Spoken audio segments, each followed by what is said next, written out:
Amén, Señor. Amén. Bien, hermanos,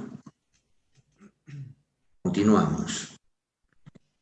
En el capítulo 1 de Apocalipsis vamos a terminar el versículo 4. Por el momento voy a tener que dejar eso de que ha de venir, porque hay que estudiar más sobre la venida de Cristo, porque queda pendiente la explicación del versículo 7, donde dice que viene con las nubes el Señor. Es un versículo que aparentemente uno lo puede leer y entender así nomás superficialmente, como acabo de decir, y creer que uno lo entiende ya y seguir leyendo. Y no es así, tiene una serie de connotaciones y profundidad. Entonces vamos a terminar con el versículo 4, cuando dice, y de los 7 espíritus que están delante de su trono, ¿se acuerdan? Esto quedó pendiente. Capítulo 1, versículo 4, la última parte. Y que dice, y de los 7 espíritus que están delante de su trono. Y sobre eso nosotros tenemos que tener cuidado, los 7 espíritus que están delante de su trono. Bueno, nosotros creemos en el Espíritu Santo. Podríamos dar todo un tema sobre todo lo que se dice, quién es el Espíritu Santo. Hay una serie de versículos bíblicos que nos enriquecen el conocimiento del Espíritu Santo y que no podemos equivocarnos quién es el Espíritu, pero ahora no lo estamos estudiando. Pero lo que sí tenemos que tener cuidado es que no hay 7 Espíritus Santos. Nosotros creemos en un Espíritu Santo, no en 7. Pero la expresión 7 Espíritus Santo, y vamos a ver ahora una serie de expresiones 7, 7, 7. El número 7, ya dijimos, es un símbolo de una absoluta totalidad, tiene un misterio el número 7. Y alguien dice, algunos dicen, algunos teólogos dicen, o más que alguien, varios dicen, yo escuché a varios, que el 666, que pertenece a Satanás, es algo incompleto. Pues son opiniones, ¿no? Porque no podemos entrar en una comparación de texto con texto. Yo soy, digamos, fanático, o de lo contrario, soy exigente con la comparación de texto con texto. Yo no acepto que alguien me diga, yo creo esto, ¿y con qué me comparas? Si tiene para comparar, entonces acepto. Si no, compara texto con texto. Ya hemos visto en Isaías, capítulo 28, versículos 7, 9, 10 y 13, una de las partes, que el que no compara queda quebrantado, enlazado y preso en el error. Razón por la cual con una Biblia hay mormones, hay testigos de Jehová, hay evangelistas libres, evangelistas bautistas, metodistas, nazarenos, y podríamos seguir nombrando, y lamentablemente hay adventistas y adventistas y adventistas y adventistas, con ideas, ideologías, pensamientos, interpretaciones, posturas diferentes, porque no comparan texto con texto. Entonces a mí me comparan bien texto con texto y yo acepto. Bien, cuando nosotros estudiamos los 7 espíritus de Dios, estamos hablando de una totalidad, 7. Por ejemplo, ustedes saben ya de memoria que el sabio Salomón dice que el justo cae 7 veces, ¿se acuerdan o no? Y aún torna a levantarse. Ese 7, ¿cuántas veces en la vida vamos a pecar, hermanos? Ay, pobre de mí, porque yo ya voy en la 6ª. Una caidita más. Bueno, pero queda justificado porque yo tengo mis años, pero acá algún muchacho joven va en la 6ª caída y le queda unita. No. Ese 7 es una totalidad, eso nomás estamos mostrando cuántas veces podemos caer en nuestra vida, pero la lección que nos deja es que el justo cae un montón de veces, pero la tendencia es levantarse. No puede vivir caído, no puede abandonarse al pecado. El Hijo de Dios inmediatamente busca de estar en comunión con el cielo y se aferra a la sangre de Jesucristo. Y puede entonces caer muchas veces. No existe el número. Y de allí tenemos nosotros también cuando el apóstol Pedro Dice cuántas veces perdonaremos a nuestro prójimo y el apóstol Pedro piensa que él estaba diciendo una bomba. ¿Cuántas veces? 7 veces, y él pensaba que Cristo le iba a decir sí. ¿Y qué le dijo Cristo? No, aún te digo 70 veces 7. El número 7 es muy significativo en la Biblia. Y entonces, cuando hablamos de los 7 espíritus de Dios, no es porque Dios tenga 7 Espíritus Santos. Y ya vamos a hacer una comparación y vamos a ver cómo de diferente manera Dios habla del número 7. El 7 significa plenitud, totalidad. Y aún cuando Cristo dijo 70 veces 7, bueno, yo voy contando en toda mi vida desde que he comenzado a pecar y ya voy 70 veces 7. ¿Cuánto es 70 veces 7? 490. Y voy en la 489. Una caidita más y me pierdo. No, tampoco, es totalidad. 70 veces 7, totalidad. Entonces, con 7 notas musicales, y esto ya lo digo yo, no hay una comparación de texto con texto donde veamos que el profeta Beethoven, no hay un profeta Beethoven que haya hablado de las 7 notas musicales, no. Ustedes notan y van a ver, ya estos son hechos que no se lo pueden negar. Con 7 notas musicales nosotros hacemos infinita música, ¿sí o no? Y hasta el día de hoy siguen las melodías diferentes y siguen con 7 notitas. Do, re, mi, fa, sol, la, si. ¿Cuánta música? Entonces el Señor nos ha dado un cordón umbilical, por así decir, para que nosotros palpando y viendo nos demos cuenta cómo el número 7, en este caso, los 7 espíritus de Dios significa una plenitud, una potencia infinita por infinita, que todo lo cubre, que todo lo abarca, que nosotros no podemos entender. Y el Señor tiene infinitas dimensiones que nosotros no podemos entender, explotaríamos, jamás ni glorificado vamos a entender. Entonces vamos a la comparación de texto y vamos a ver esto de 7, que se usa bastante en el Apocalipsis y en otros libros. Vamos a ir al capítulo 3, versículo 1, del mismo Apocalipsis 3:1, y el Señor se presenta, es una característica que tiene el Señor Jesucristo en la forma de presentarse a cada iglesia, y dice en el versículo 1, escribe al ángel de la iglesia en Sardis. ¿Y cómo se presenta? El que tiene los 7 espíritus de Dios y las 7 estrellas, dice estas cosas. Yo conozco tus obras, que tienes nombre, que vives y estás muerto.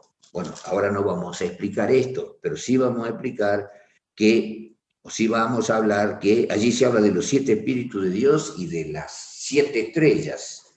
Y entonces volvemos al capítulo 1, y nosotros habíamos visto que cuando el Señor Jesucristo le aparece al apóstol Juan, en el versículo 13, ya lo hemos estudiado, que vio a uno, versículo 13, pero vamos a leer versículo 13 por el momento. Y en medio de los 7 candeleros, él lo ve a Jesús y dice, en medio de los 7 candeleros vi uno semejante al Hijo del Hombre, vestido de una ropa que llegaba hasta los pies y ceñido por los pechos con una cinta de oro. ¿Cómo lo ve a Jesús?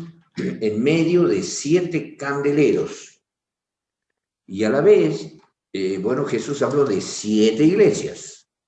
Y las 7 iglesias abarcan todo el periodo de la dispensación cristiana, desde la resurrección de Cristo hasta el fin de los siglos, hasta que Jesús venga, 2000 años, abarcan las 7 iglesias con diferentes mensajes.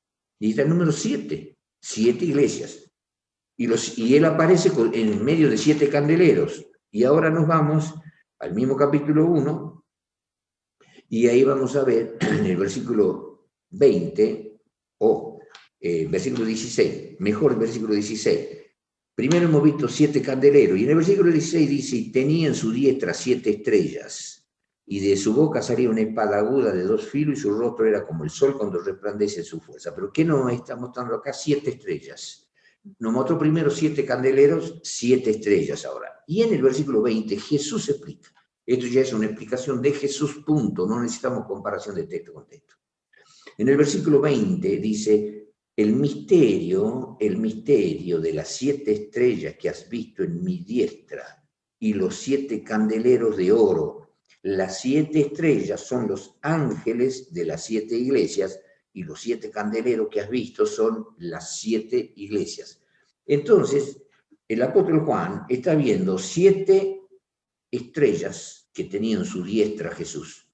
Y los 7 candeleros, Jesús estaba en medio de los candeleros. Los candeleros eran las iglesias. Y las 7 estrellas eran los ángeles encargados de cada período de las 7 iglesias. Y ya vamos a estudiar en breve sobre los períodos de las 7 iglesias. Y vemos 7, y 7, y 7. Plenitud, plenitud y plenitud. Entonces, sin entrar a hablar, cuando veamos en el versículo 20 más adelante, cuando lleguemos al versículo 20, vamos a ver qué son las estrellas, qué simbolizan las estrellas. Vamos a hacer una comparación de texto, porque dice que las estrellas son los ángeles. Y entonces vamos a ir a una comparación de texto que habla de las estrellas. Se habla bastante de las estrellas, que son los ángeles, y de los hijos de Dios, que son los seres de otros mundos.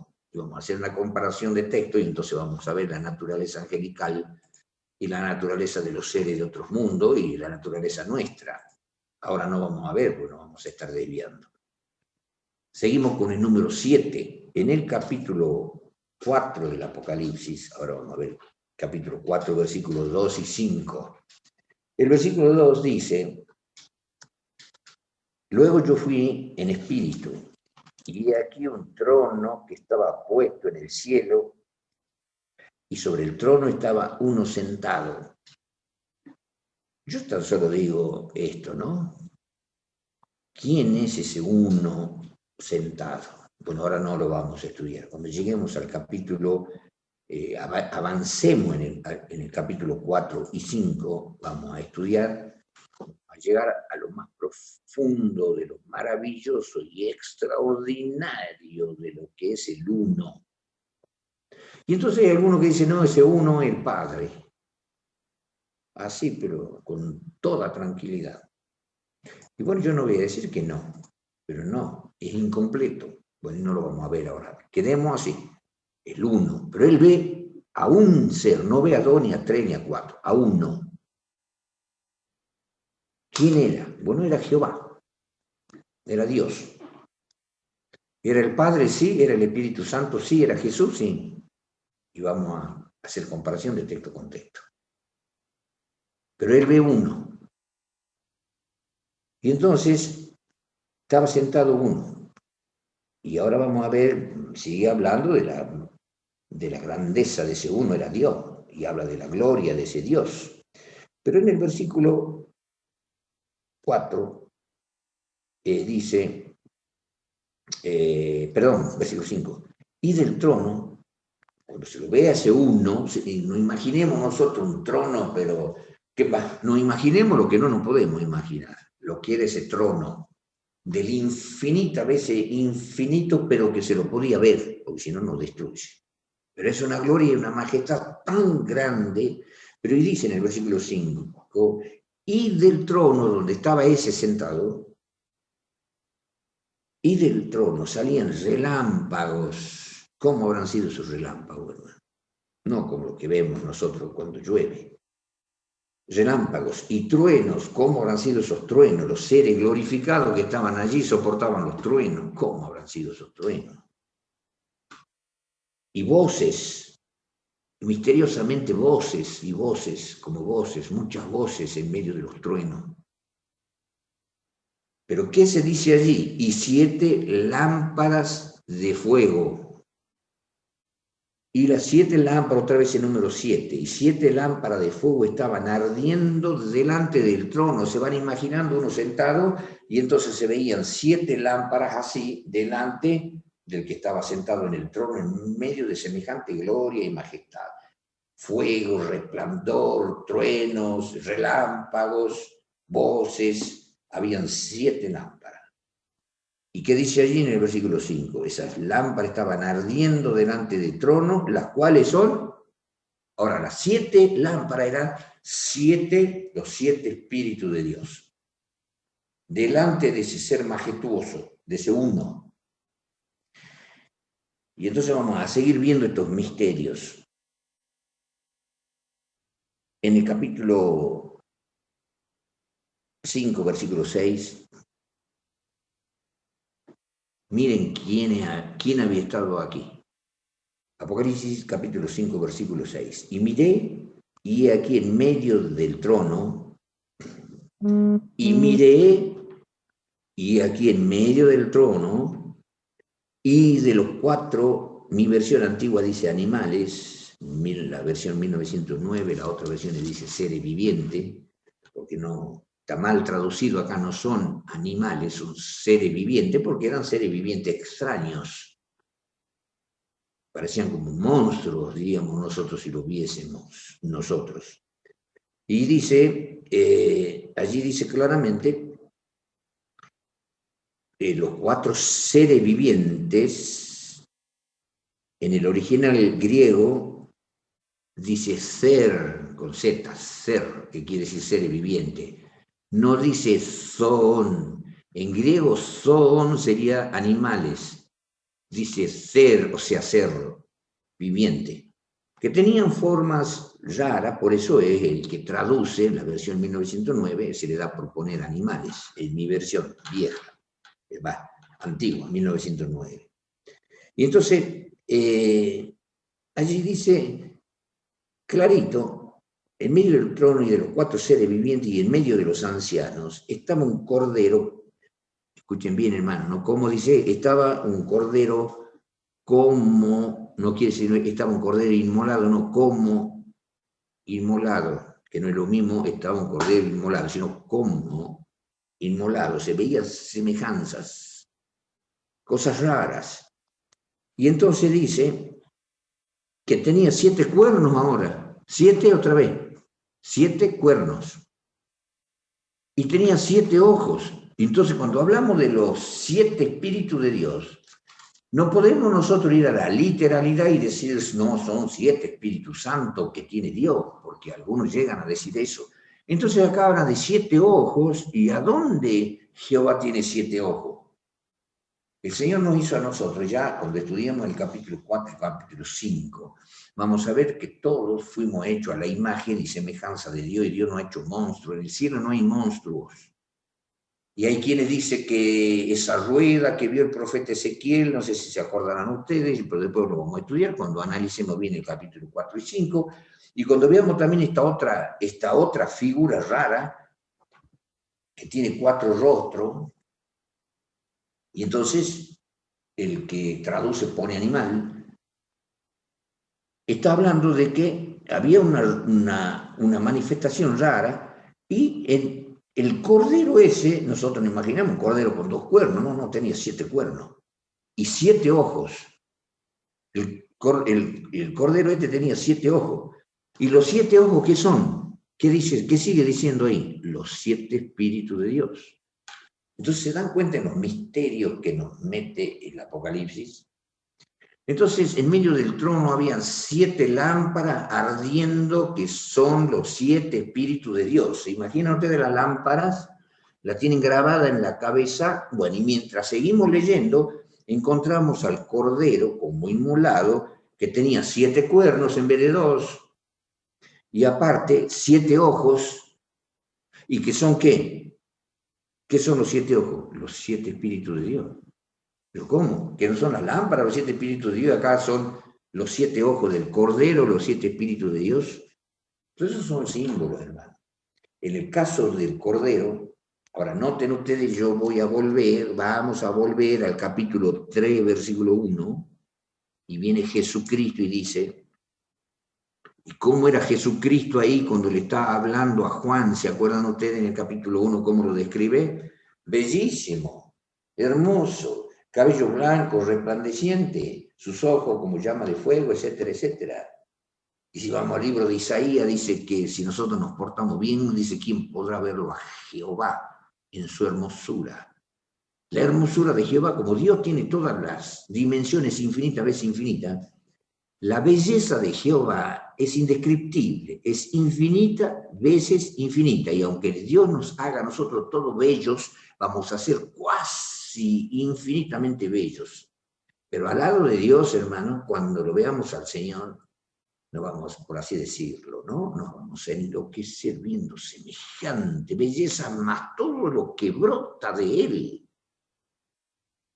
Es un centro maravilloso, generador inexplicable de todo lo bello y hermoso, y amor y perdón y misericordia, y así también fuego consumidor, destructor y una ira terrible contra el pecador que no se arrepiente, que es lo que va a hacer que destruya el mal. Pero entonces viene Jesucristo, ese ser hermoso, y nosotros ahora lo estamos imaginando, a ese ser hermoso que se presentó como el primero y el postrero. ¿Y qué dice el versículo 1? Y escribe al ángel de la iglesia en Sardis, el que tiene los 7 espíritus de Dios. Pero ahora yo ya no estoy viendo lámparas, no estoy viendo yo 7 ojos.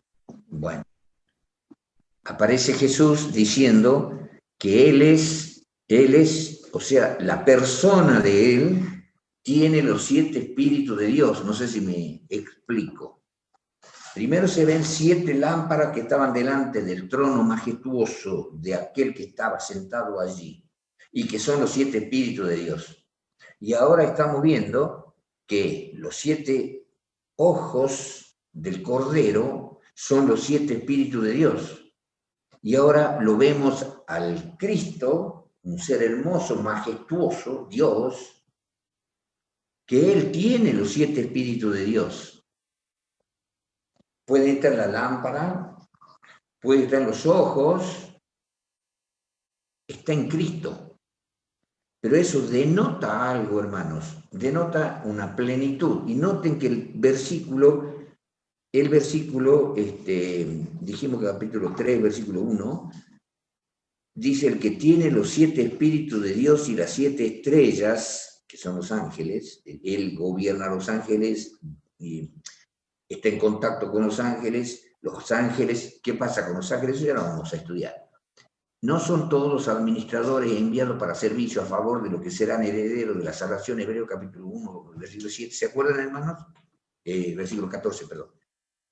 Entonces, cuando habla del Espíritu de Dios, Jesús dice, yo conozco tus obras, que tienen nombre, que vives y estás muerto. Lo que dice con esto el Señor, que aunque Él es un Dios personal y esté sentado en su trono, Él conoce todas nuestras obras, nos está vigilando, nos está viendo, como le dijo una vez Dios a un rey pagano que se había atrevido contra Dios. Yo he conocido tu levantarte y tu sentarte. Yo he conocido todo. No hay nada que yo no vea, y ustedes se acuerdan lo que dice Hebreo, ya lo vamos a estudiar también. Todas las cosas están abiertas y desnudas ante aquel a quienes hemos de dar cuenta en el día del juicio. Entonces Jesús, con la forma de hablar de los 7 espíritus de Dios, es un dominio absoluto, no tan solo de las cosas nuestras, sino del universo entero. Y ahora lo vamos a ver, vamos a completar con una comparación, digamos, en Zacarías capítulo 14, en Zacarías capítulo 4, versículo 2. Después vamos a estudiar sobre el 1, ¿no? En el capítulo 4 y 5, cuando entremos en la profundidad del 4 y el 5. Queda pendiente el 1. Pero Zacarías capítulo 4, versículo 2.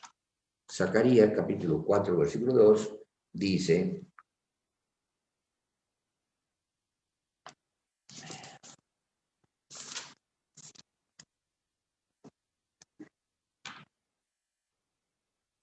le aparece a Zacarías una serie de cosas, y en el versículo 2 dice: y díjome el ángel, le dice a Zacarías, ¿qué ves? Y respondí, he mirado y he aquí un candelero todo de oro con su vaso sobre su cabeza, y sus 7 lámparas, otra vez la lámpara que leemos nosotros en el Apocalipsis, y sus 7 lámparas encima del candelero y 7 canales para las lámparas que están encima de él. Ve otro detalle, ve otros detalles. Y en el versículo 10 el ángel le explica a Zacarías qué era. Entonces dice, el versículo 10, porque los que menospreciaron el día de las pequeñeces, una profecía que se cumplió en tiempo de Zacarías y a futuro, se alegrarán y verán la plomada en la mano de Zorobabel. Y ahora le explica, aquellas 7 son los ojos de Jehová que recorren por toda la tierra. ¿Se dan cuenta? Entonces, 7 significa Dios tiene 2 ojos, no tiene 7, pero es un símbolo de que Jehová, con el número 7, el espíritu que tiene, 7 ojos, recorren toda la tierra y está vigilando, como dice, ¿no es cierto?, en el libro de Hebreos, el apóstol Pablo, que todas las cosas están abiertas y desnudas ante sus ojos y no se le escapa nada al Señor. Está constantemente viendo, hasta viendo cada átomo de todo el universo, hermanos. Un electrón que da vuelta alrededor de un protón, él lo está viendo porque él lo está haciendo. En el libro de Colosenses, cuando el apóstol Pablo habla de que Jesús es el autor de toda la creación, dice, todas las cosas por él no tan solo fueron creadas, sino subsisten. Su energía y su potencia y su sabiduría y su dominio está viendo cada átomo que él con su energía lo hace al electrón dar vuelta alrededor del protón. Y que los neutrones, que la unión de un átomo con otro átomo forma una molécula y de acuerdo a la cantidad de átomos o de moléculas se hace una materia, y cuánta materia ha hecho Dios en todo el universo, la cosa visible, invisible, trono, dominio, principado, potestad, de todo fue hecho por él y para él, y por él todas las cosas subsisten y sus ojos están mirando todo el universo casi infinito de su creación.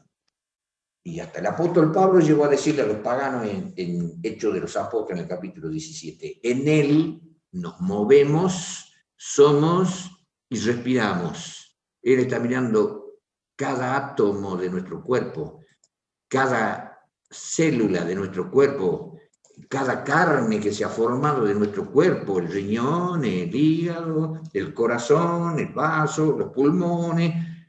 Todo está mirando constantemente y mira nuestro espíritu, nuestras obras, que pensamos, que sentimos, que hacemos, escondidos bajo un techo, con la luz apagada o no apagada, donde vayamos, a donde estemos, no nos escapamos de Dios. Y entonces el número 7 significa totalidad, son los ojos de Jehová. En este caso, como estaba hablando de la tierra y del pueblo de Israel, está diciendo que recorre toda la tierra. Es terrible, hermanos. El Señor es terrible, todo lo ve. No hay pecado que cometamos, pensemos o sintamos que no lo esté mirando y lo esté sintiendo. Pero con una profundidad que ni nosotros, aunque lo estemos haciendo, sabemos, ni pensamos, ni entendemos como Él piensa y siente. Y encima siendo infinitamente santo. Entonces seguimos viendo en Zacarías capítulo 3, versículo 9, Zacarías 3, 9, otra vez, porque he aquí aquella piedra que puse delante de Josué, dice Jehová, sobre esta única piedra, que es extraordinaria, ¿no?, de pasada, y está hablando de Cristo. ¿Quién es la piedra? Cristo. Y en Daniel, ¿se acuerdan del libro de Daniel? Sí. ¿Y qué? En el capítulo 2, ¿qué dice? Y entonces te hablan en el versículo 44 y 45, que el quinto imperio está representado por la piedra. ¿Y quién es la piedra? El Papa, hermanos, la venida del Papa. No, la piedra es Cristo. La segunda venida de Cristo, el imperio de Cristo que dice que será eterno.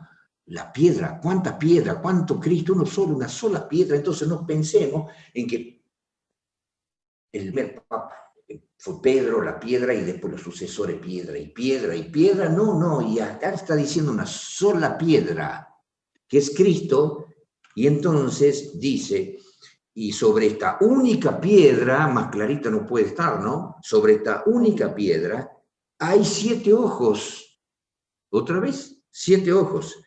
He aquí yo grabaré su escultura, dice Jehová de los ejércitos, y quitaré el pecado de la tierra en un día. Cuando Jesús expiró, en ese momento que él dice, Dios mío, ¿por qué me has desamparado? ¿Y saben ustedes por qué?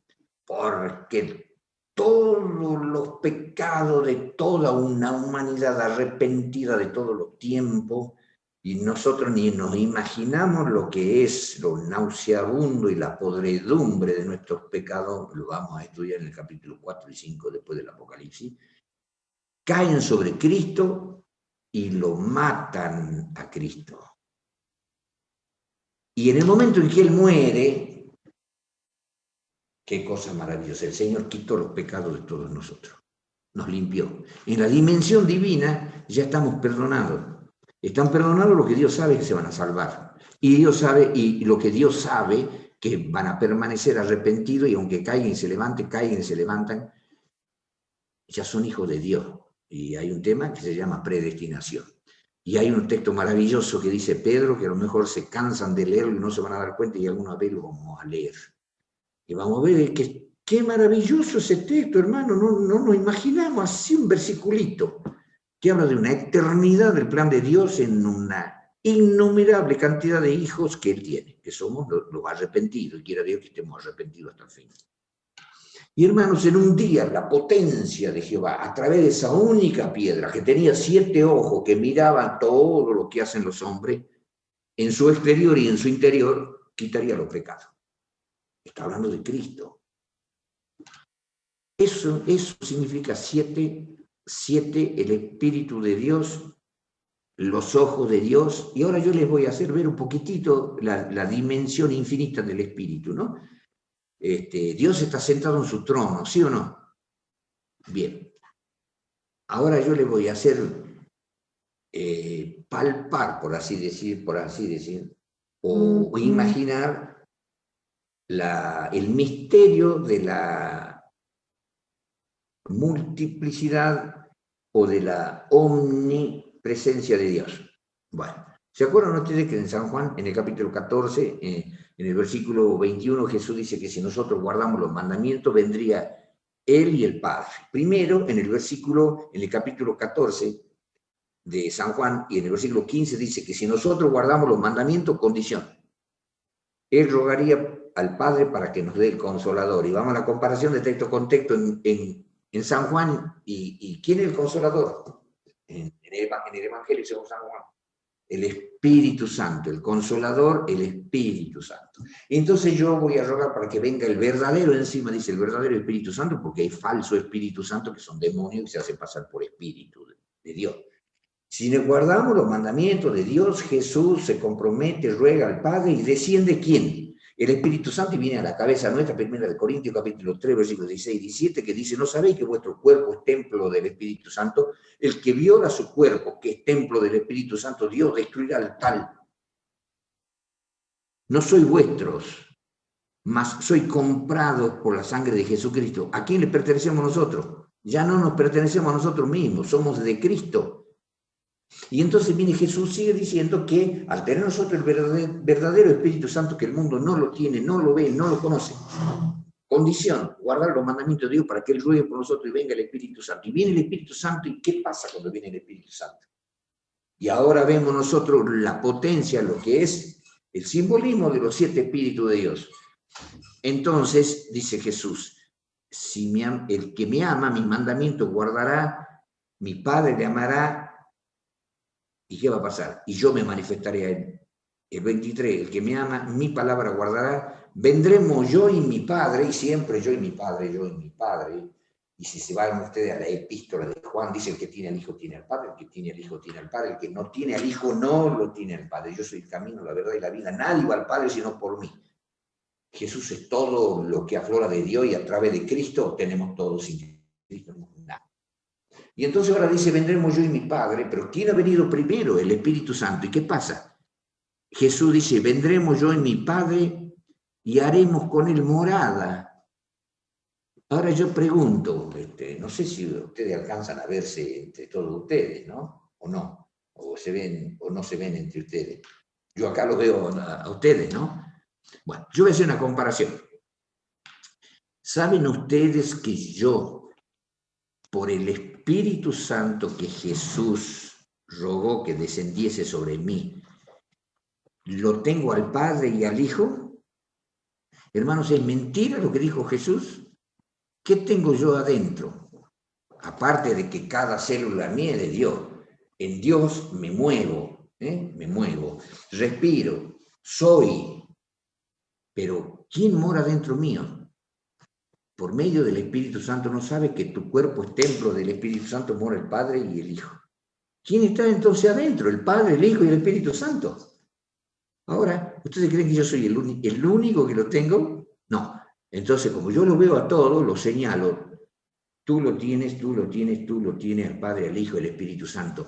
¿Y ustedes creen que los ángeles no lo tienen adentro al Padre y al Hijo y al Espíritu Santo? También son millones de millones, millares de millares, y todos los seres de otro mundo los tienen adentro al Padre y al Hijo y al Espíritu Santo, y cosas que todavía no podemos hablar, en algún momento hablaremos. Vamos a llegar a eso cuando lleguemos a lo que Cristo dijo: el que venciere poseerá todas las cosas. Bueno, y ahí vamos a entrar a entender. El tema es que todos los hijos de Dios, ángeles, seres de otro mundo y todos los salvados, vamos a tener eternamente al Padre, al Hijo y al Espíritu Santo dentro nuestro, porque es nuestro centro generador de todo, de nuestra alegría, nuestra felicidad, y sin el centro generador ese no podemos vivir, y en el cielo lo vamos a sentir más que nunca. Y a donde estemos vamos a tener el centro generador, y no son mentiras de Cristo. El que me ama, mi mandamiento guardará, y entonces yo rogaré al Padre para que, si me amáis, guardad mi mandamiento, y yo rogaré al Padre para que les dé el Espíritu Santo, el Espíritu verdadero. Y el que guarda mi mandamiento, vendremos yo y mi Padre y haremos con él morada, y yo me manifestaré a él. Y es una verdad. Entonces, todos los hijos de Dios lo tienen. Ahora, pues yo lo veo a todos ustedes, no sé, pero qué hermoso sería que nos veamos todos juntos un montón. Y sepamos que cada uno lo tenemos a Dios. Jesús no mintió, no miente. Cada uno lo tenemos al Padre, al Hijo y al Espíritu Santo. Pero Dios está sentado en su trono. Él está sentado, pero a la vez, a través del Espíritu Santo, Él está, por así decir, desparramado. Es una dimensión que no entendemos. Por eso es que dijo Jesús: si no viniese el Consolador, que él tenía que irse, porque si no, no vendría el Consolador. Por medio del Consolador, el Espíritu Santo, Jesús, como carne, Él no era omnipresente. Él tenía que trasladarse en un burro, se trasladaba en una barcaza. Pero glorificado el Señor Jesús, se fue al cielo y nos envió el Espíritu Santo, y el Padre y el Hijo de verdad están dentro nuestro. No somos personas comunes, hermano, en la apariencia somos personas comunes. Pero tenemos al Padre y al Hijo y al Espíritu Santo de verdad, y nos está vigilando. Ese Dios nos está mirando. Aún sentado en el trono, a la vez Él está dentro nuestro. Y dentro de todas las criaturas creadas. Pero a los hijos que pueden pecar lo está vigilando. En cambio, aunque Él vigile el pensar y el sentir de los ángeles, sabe que son limpios y santos. Pero de nosotros, Dios está trabajando. ¿Y por qué nos vigila? Porque Él quiere, con su espíritu, inducirnos al arrepentimiento, que abandonemos todo pecado que nos pueda quitar la vida eterna. Es un trabajo constante. Entonces, volviendo al Apocalipsis, capítulo 1, la única piedra maravillosa que tienen los 7 ojos, que son los 7 espíritus de Dios, que diga 7, son los ojos de Dios que vigilan todo. Vamos a Apocalipsis capítulo 1, otra vez, y entonces, antes de ver el capítulo 1, capítulo 5 de Apocalipsis, vemos este otro detalle, capítulo 5, versículo 6, y miré, y aquí en medio del trono y de los 4 seres vivientes, y en medio de los ancianos estaba un cordero, que es Cristo, como inmolado, que tenía 7 cuernos, y ya sabemos, y los 7 ojos, no porque tenga 7 ojos, sino significa que los ojos de Jehová abarcan todo. Los 7 ojos, símbolos de que Jehová lo abarca todo. Y entonces, pero también está hablando de 7, el cordero, 7 cuernos. 7 cuernos significa la plenitud salvífica, siempre 7 plenitud, plenitud salvífica para el que se salve, valga la redundancia. Nosotros todavía no entendemos lo que significa ser salvos.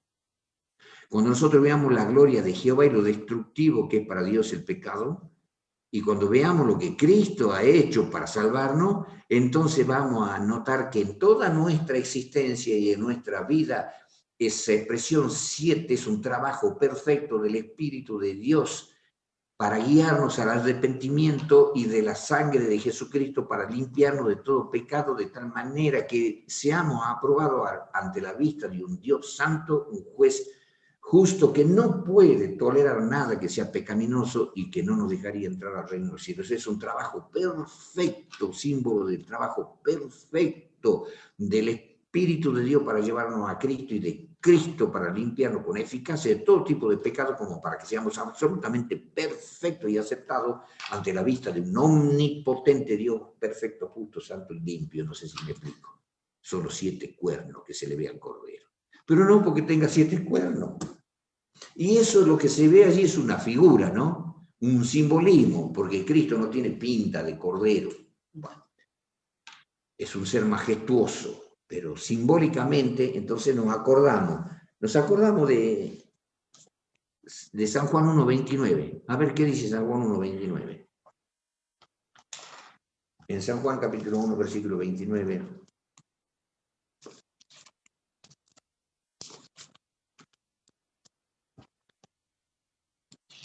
Juan el Bautista lo ve a Jesús y ¿qué dice? Y el siguiente día ve Juan a Jesús que venía a él y dice, he aquí el Cordero de Dios que quita el pecado del mundo. Y podríamos ver muchos textos de Cristo como el Cordero de Dios que quita los pecados del mundo. Y por la eternidad la Biblia habla, Dios y el Cordero, Dios y el Cordero. Siempre vamos a ver en Jehová la parte salvífica con un simbolismo de cordero, de una obra perfecta. Bien, eso sería analizar los 7 espíritus de Dios y como no tan solo terminan los 7 espíritus de Dios, hemos visto que 7 lámparas, que 7 ojos, los 7 cuernos, que son los ojos de Dios que vigilan todo, y hemos visto entonces la plenitud del trabajo del Espíritu Santo y la plenitud de su presencia, estando él sentado en el trono. Y otra cosa más, ¿no? ¿Ustedes hablan con Dios? ¿Hablan con Dios? Uy, hermanos, ¿por qué hablan y no me dejan a mí hablar con Dios? ¿Por qué lo entretienen y yo no puedo hablar porque lo estoy escuchando a ustedes? ¿Es así? Millones de seres hablan con Dios como si fuesen ellos únicos. Y cuando estemos en el cielo, yo voy a querer hablar con Cristo y lo voy a querer ver y Jesús me va a aparecer a mí. Y ustedes también, y ustedes también. ¿Quién va a decir? Me decía una vez un dirigente de Iglesia X. ¿Cómo será, no? Le digo al dirigente. Y me dice, hermano, en aquel tiempo vamos a tener una eternidad y vamos a hacer cola, por así decir, y esperaremos algún día el turno para verlo a Dios. Por favor, señor X, ¿qué sería de esa vida? Millones de ángeles, miríadas y miríadas de ángeles, de seres de otro mundo y de los salvados, por así decir, Señor, quiero verte. Bueno, ya te di un turno. Alguna vez vas a hablar y después cuando hablemos apuradito, porque tengo otro que atender. No, cada uno lo va a ver como si fuese el único. Y ese único es el que está morando dentro de ustedes. Y ese único es el que ustedes están hablando ahora y él lo está escuchando como único. Esa es la pluralidad divina que lo hace Dios. Por eso Dios es Espíritu y a través del Espíritu Santo se multiplica infinitas veces infinito.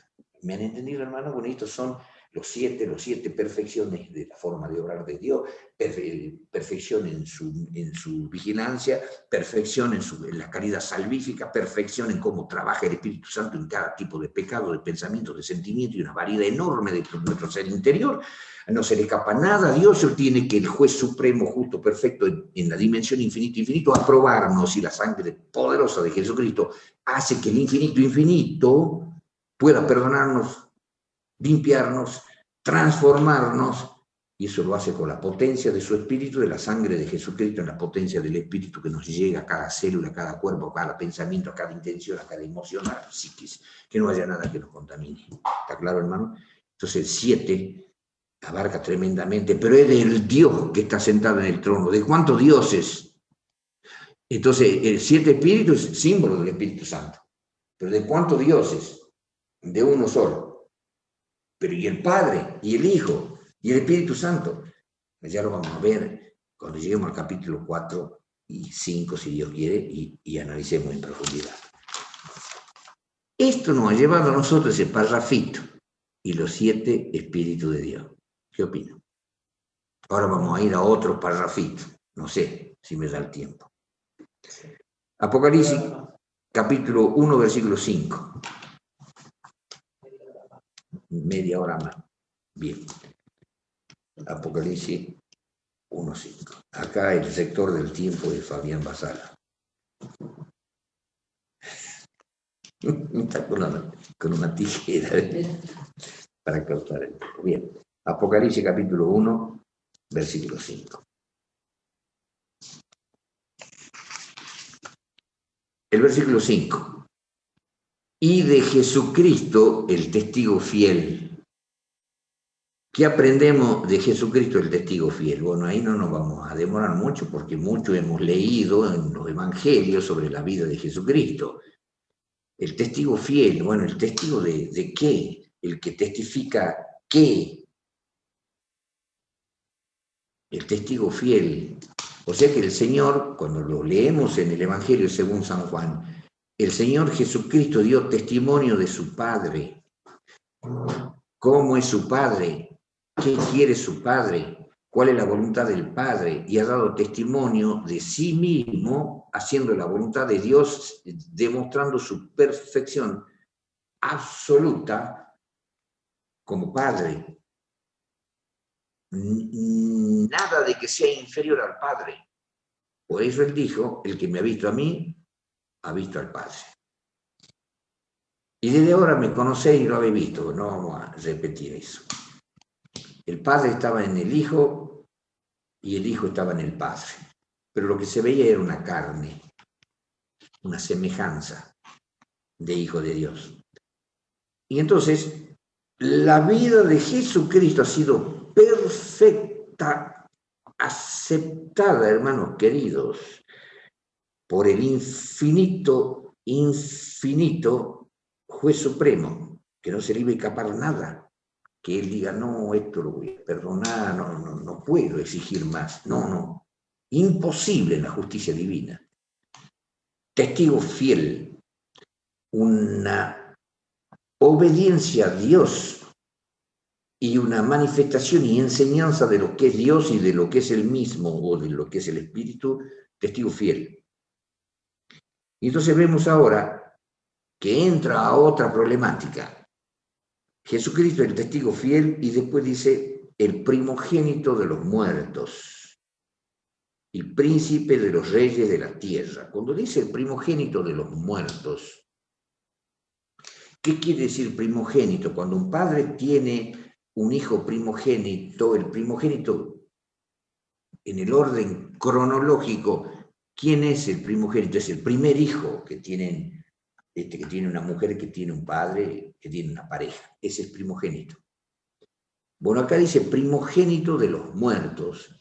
¿Es que Jesús es el primero que murió? No, hermanos. Desde Adán hasta Cristo han muerto un montón. ¿Y por qué se le llama el primogénito de los muertos? Otra cosa interesante. Pero entonces vamos a ir a Colosenses, que de paso les sirve a los testigos de Jehová y se ponen contentísimos con estos versículos.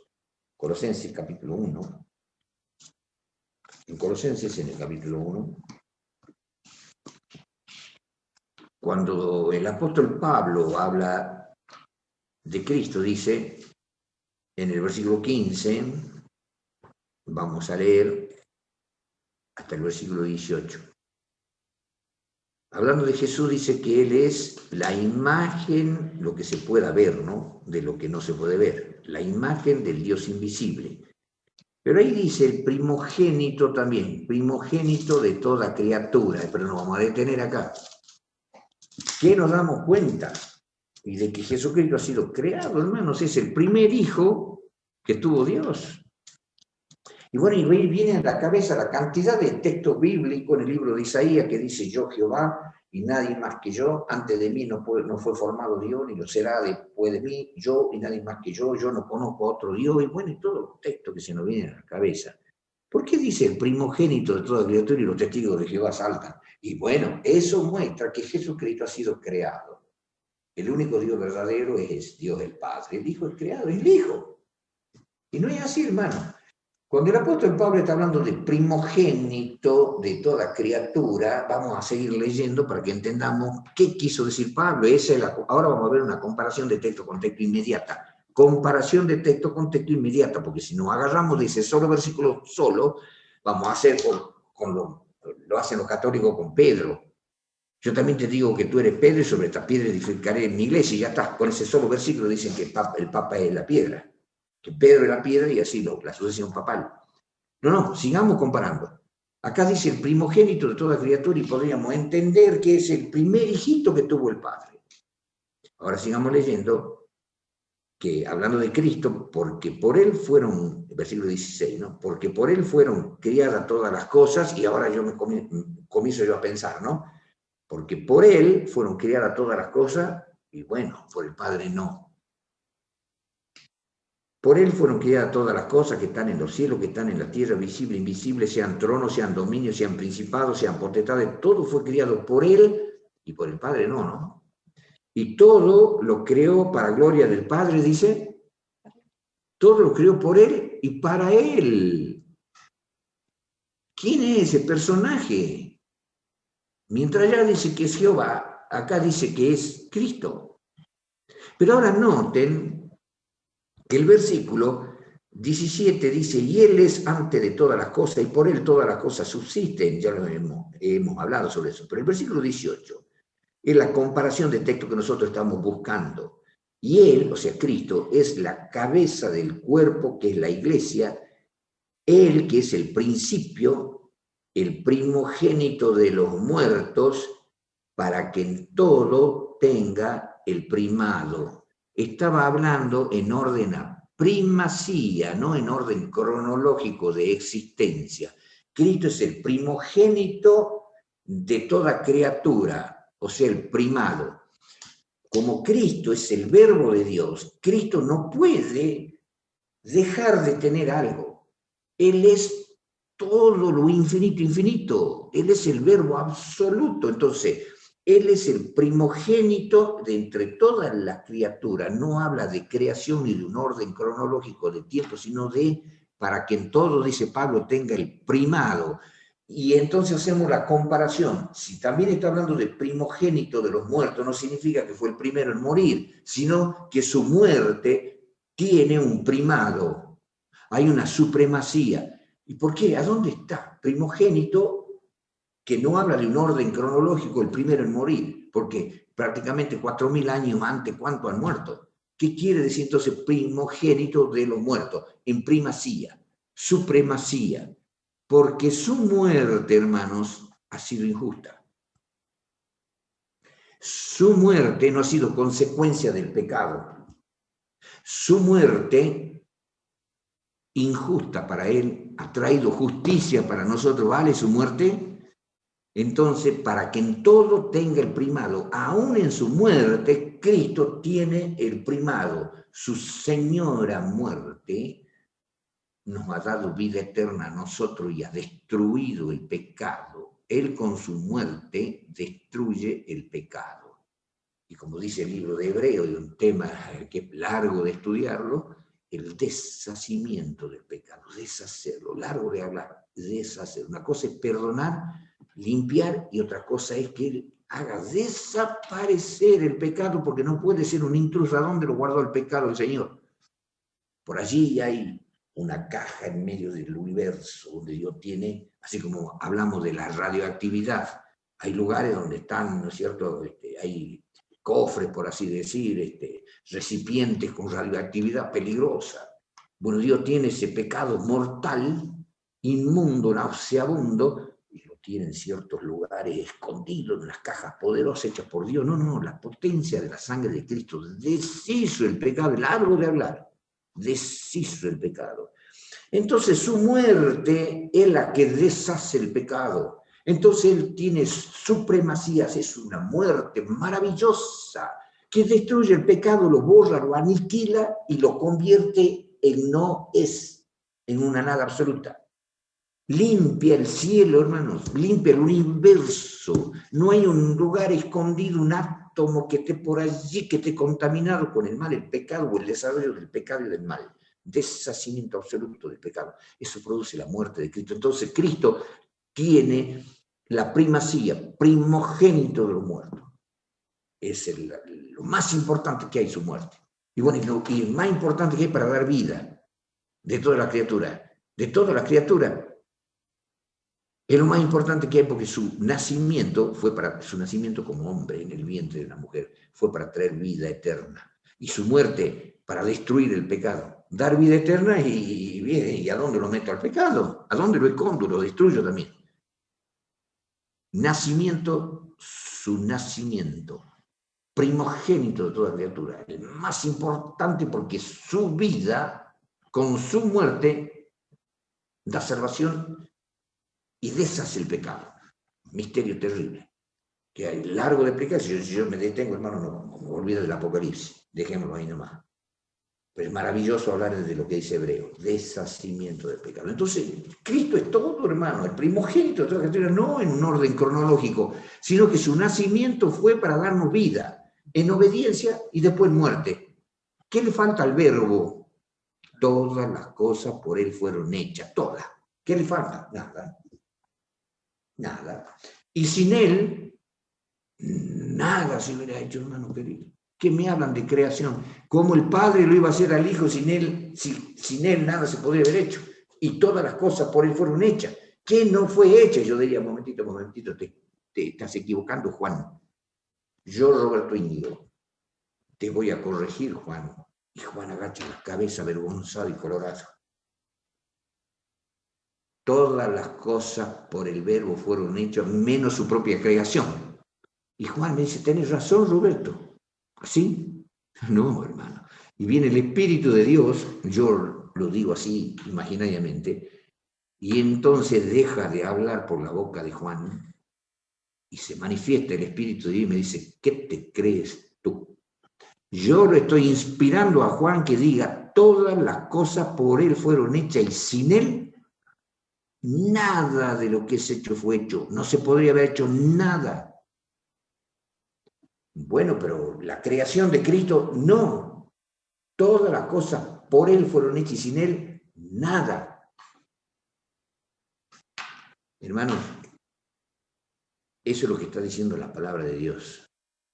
Cristo es el autor de todo, no le puede faltar nada al verbo. Y yo le voy a mostrar, hermanos, un texto de Salmos.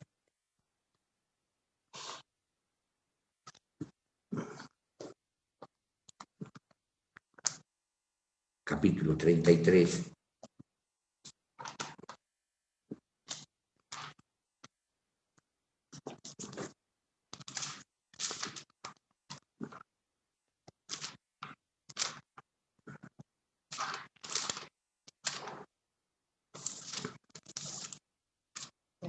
Salmo 33.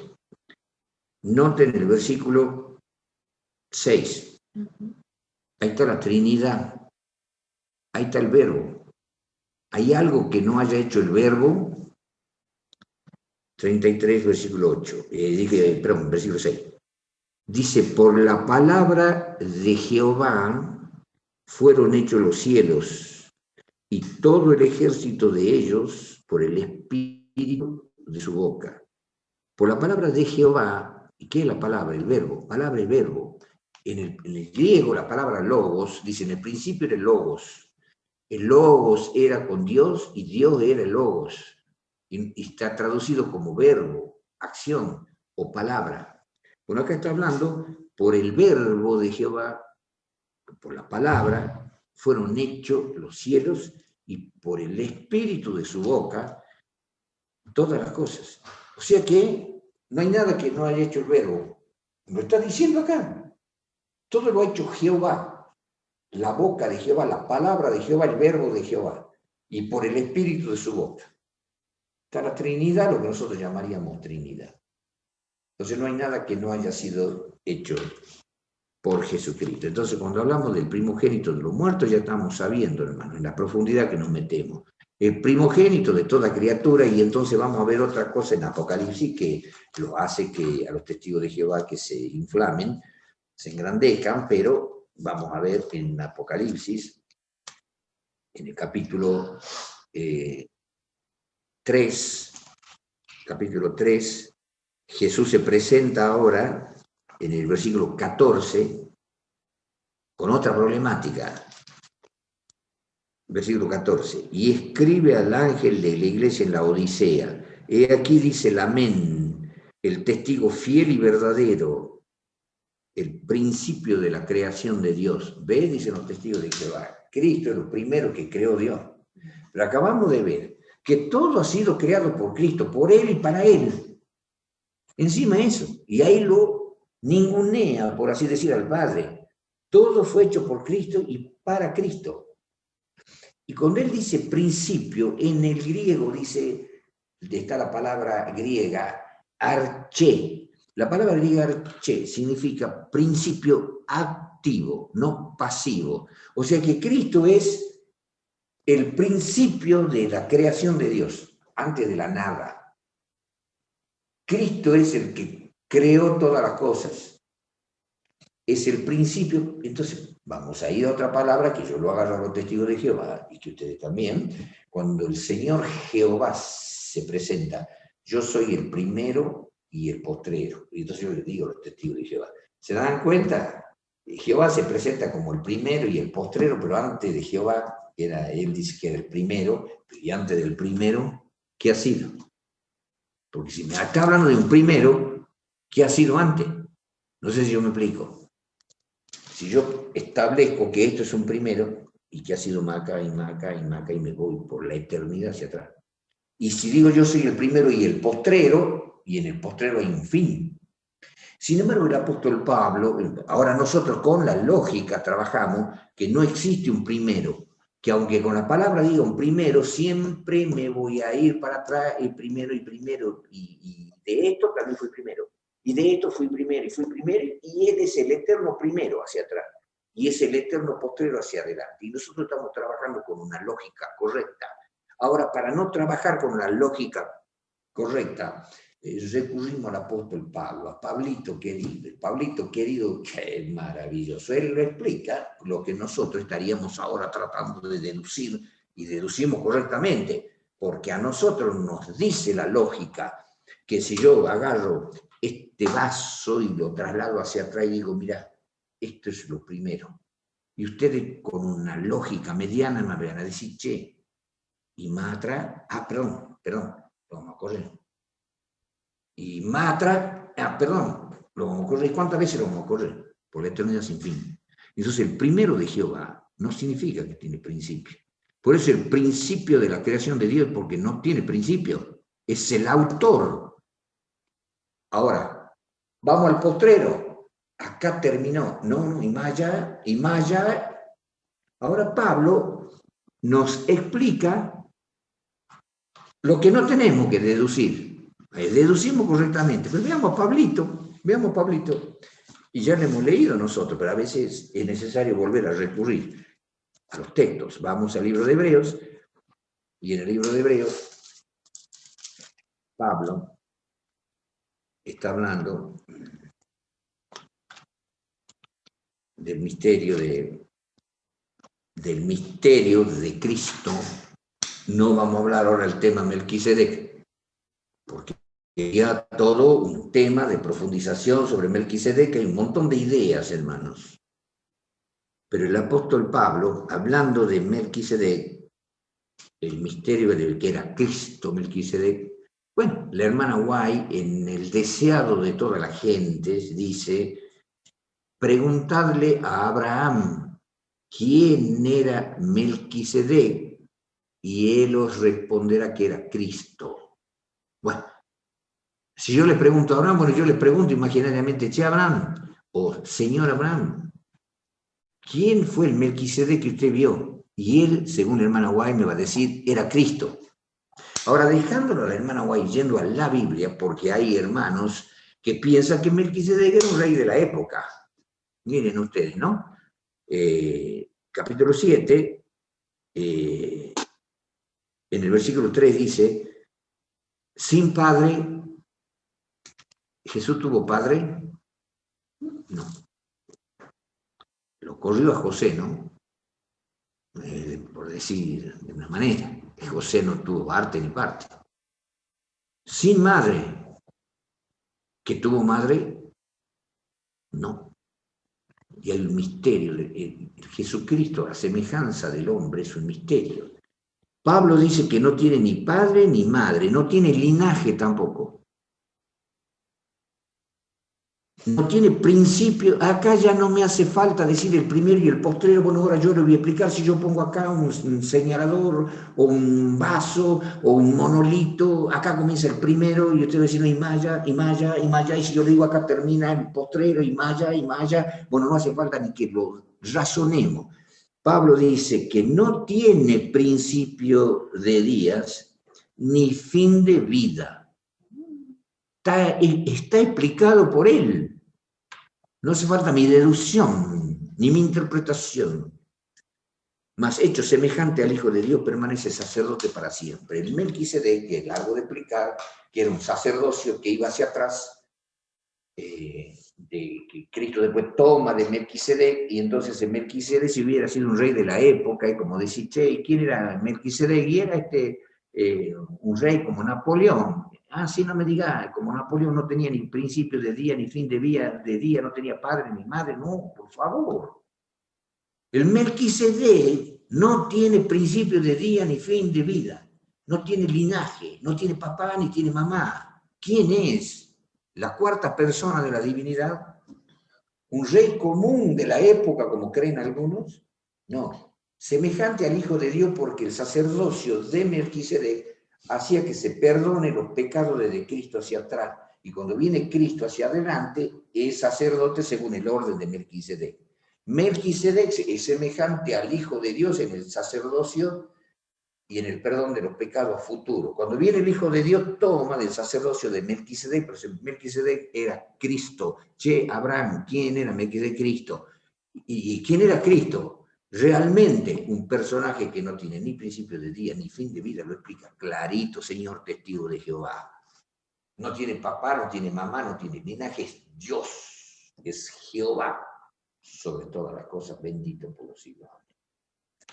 Y entonces continuamos un poquito, porque ya nos quedan pocos minutos. Nos quedan pocos minutos para que el hermano Fabián use la tijera.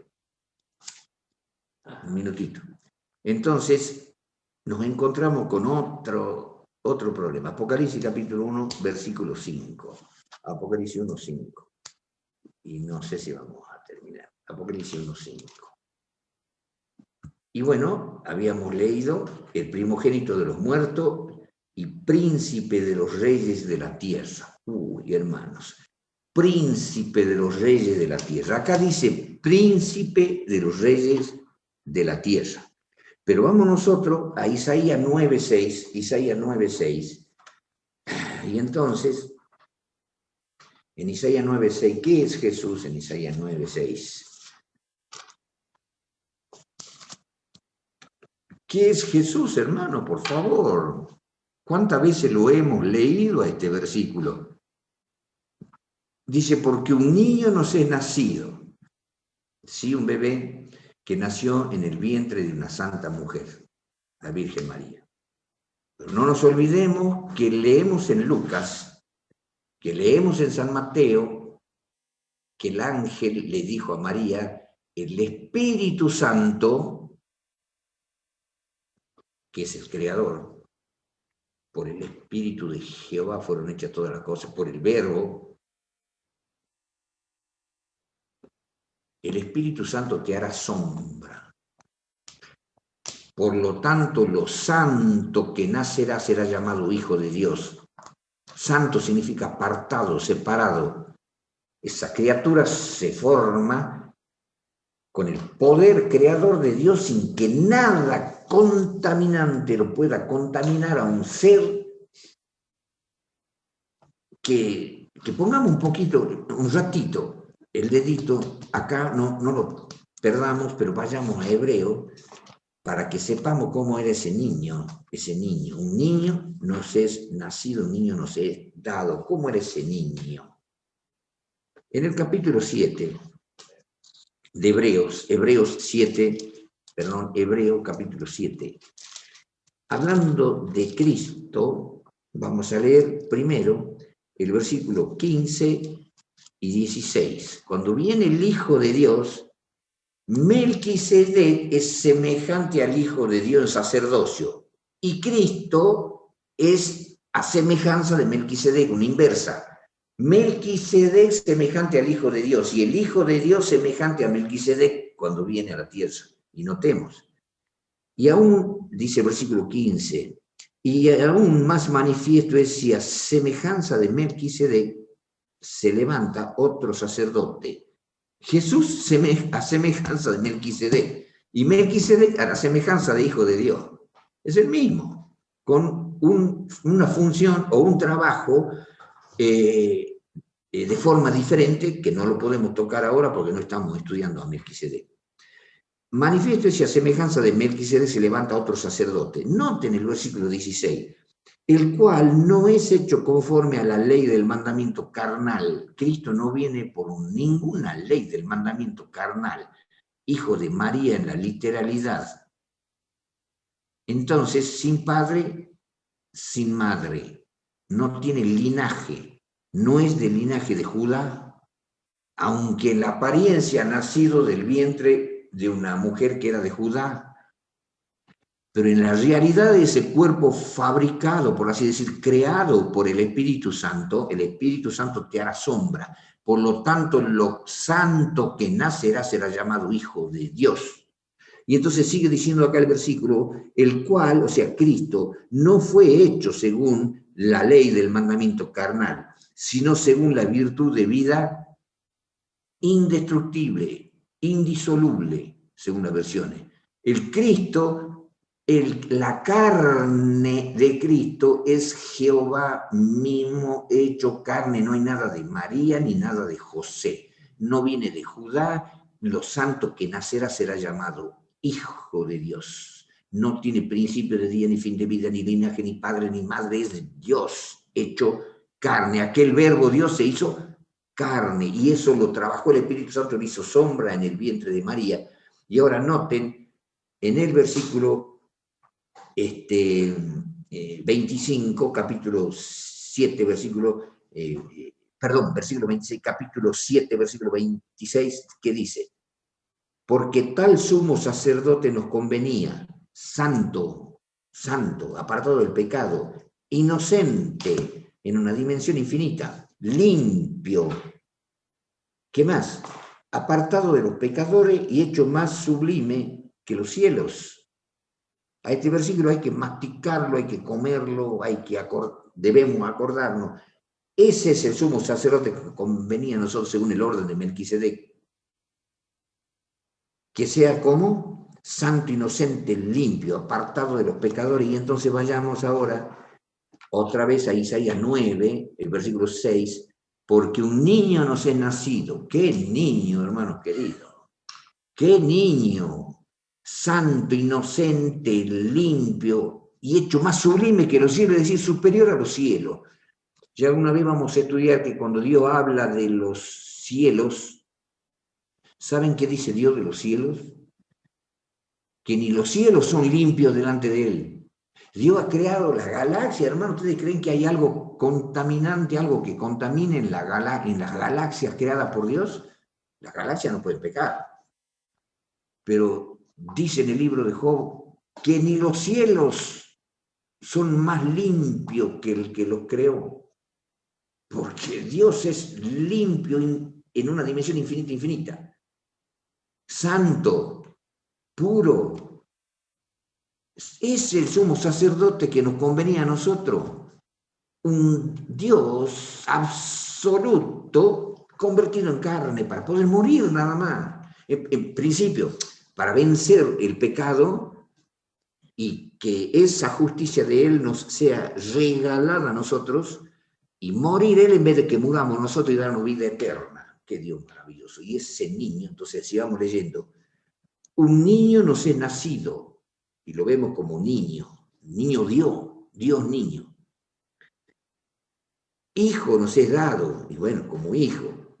Ahora noten, el principado sobre su hombro, príncipe, sobre su hombro, y llamarás su nombre admirable, consejero. ¿Cómo? Ahora, ¿qué leen? Dios a media. ¿Qué opinan? Así leemos, Dios fuerte, Padre eterno. No, en algún momento fue Padre, no ninguna explicación de hombre. Padre eterno, Dios fuerte, no hijo de Dios. Dios fuerte, Padre eterno, príncipe de paz. Y Melquisedec quiere decir príncipe de paz y de justicia. Y entonces vengan las mentes Romanos 5:1. Justificados pues por la fe, tenemos paz para con Dios. Justificado, Melquisedec significa justicia y paz. Justificado por la fe tenemos paz. Ahí mismo, en Romanos 5:1, se está viendo lo que quería decir Melquisedec, rey de Salem. Bueno, entonces acá se nos está mostrando quién es Cristo.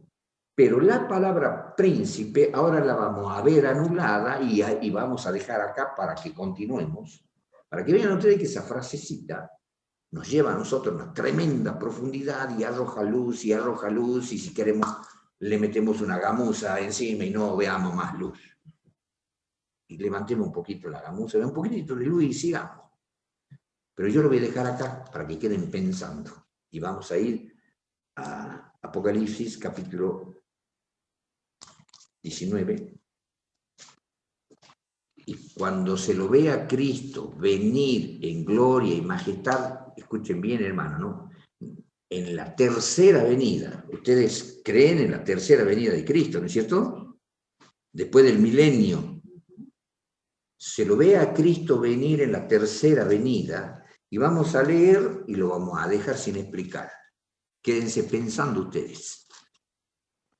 Capítulo 19, versículo 11, y lo vamos a leer hasta el 16. El 11 dice: vi el cielo abierto y he aquí un caballo blanco, y el que estaba sentado sobre él era llamado Fiel y Verdadero, el cual con justicia juzga y pelea.